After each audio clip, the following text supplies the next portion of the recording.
Berjumpa lagi dalam permenungan kita edisi Kamis 27 Januari 2022, Pekan Biasa ketiga. Bacaan-bacaan liturgi hari ini, bacaan yang pertama dari kitab kedua Samuel, bab 7 ayat 18 sampai 19 dan ayat 24 sampai 29. Dan bacaan Injil dari Injil Markus bab 4 ayat 21 sampai 25. Yesus dalam bacaan Injil hari ini mengingatkan kita sekurang-kurangnya dua hal berikut ini.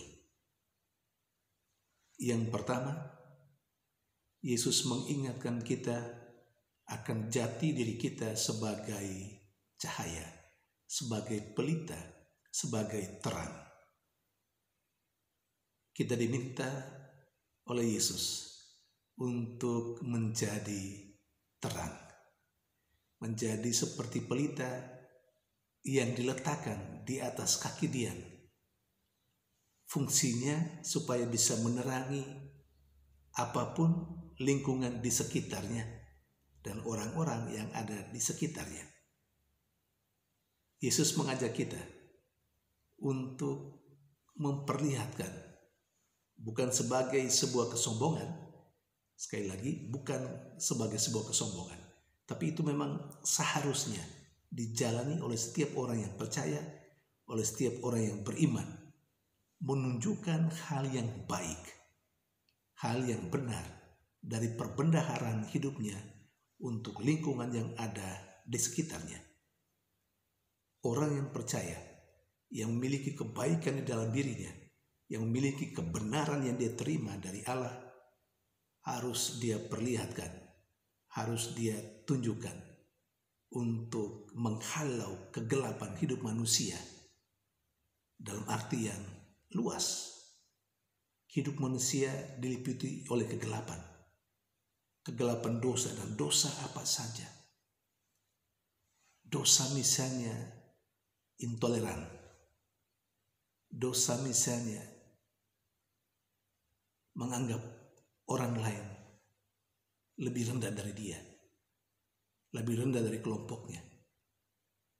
Kegelapan yakni dosa yang berkenaan dengan hoaks misalnya, yang berkenaan dengan ketidakjujuran, yang berkenaan dengan korupsi misalnya. Nah, itu semua masuk dalam kegelapan. Dan kegelapan seperti itu harus dihalau. Dan dihalau oleh cara hidup yang benar, cara hidup yang jujur, cara hidup yang menganggap semua yang lain sama di hadapan Allah. Karena kita adalah manusia yang punya martabat yang sama. Sekalipun kita berbeda dalam iman, berbeda dalam suku, dan seterusnya dan seterusnya. Kegelapan yang seringkali meliputi manusia adalah iri hati, kesombongan, korupsi, dan lain-lain sebagainya.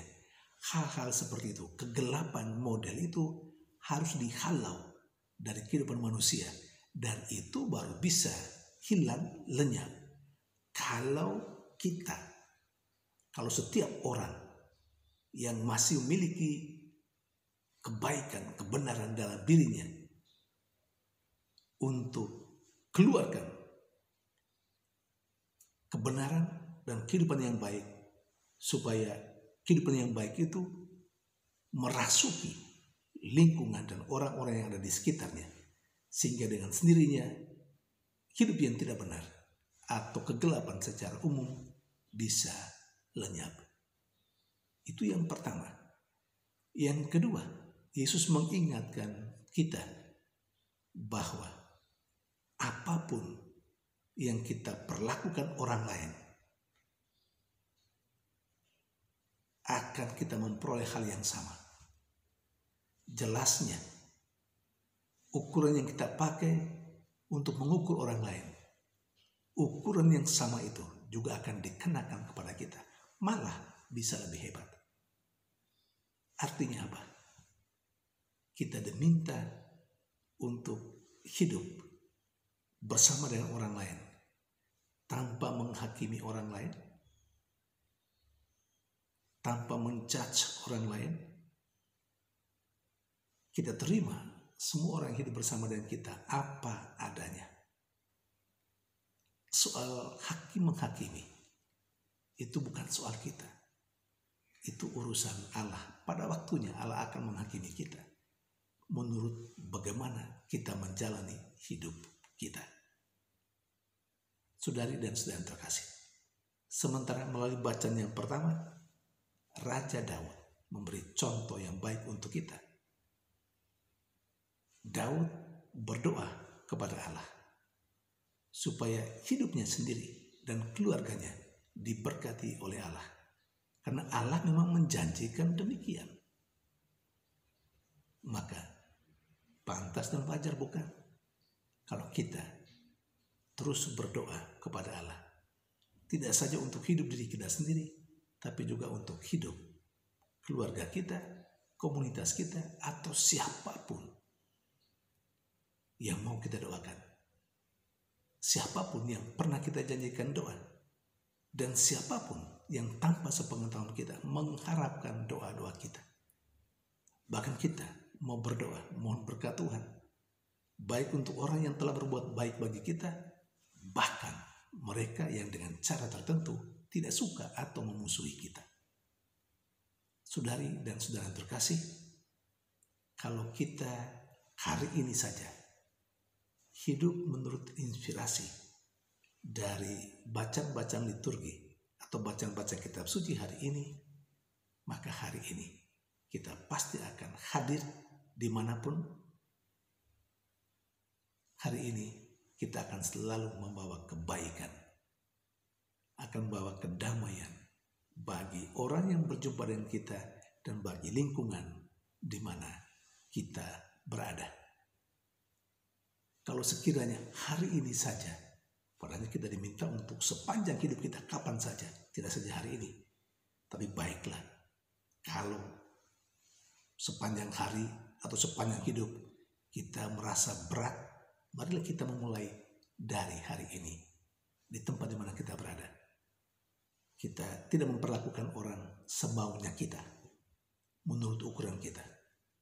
Karena kita disadarkan bahwa ukuran yang kita berikan kepada orang lain, ukuran yang sama juga akan dikenakan kepada kita.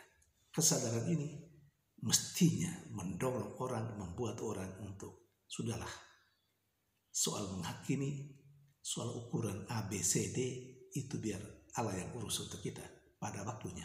Dan bukan kita yang menghakimi, yang menjudge, yang mengukur dan menakar orang lain menurut ukuran kita. Karena sekali lagi, ukuran yang kita berikan kepada orang lain juga akan datang kembali kepada kita. Bahkan bisa lebih berat. Saudari dan saudara terkasih, semoga Tuhan menolong kita untuk menghayati hidup kita menurut kehendaknya. Sekurang-kurangnya bacaan-bacaan liturgi hari ini. Tuhan memberkati.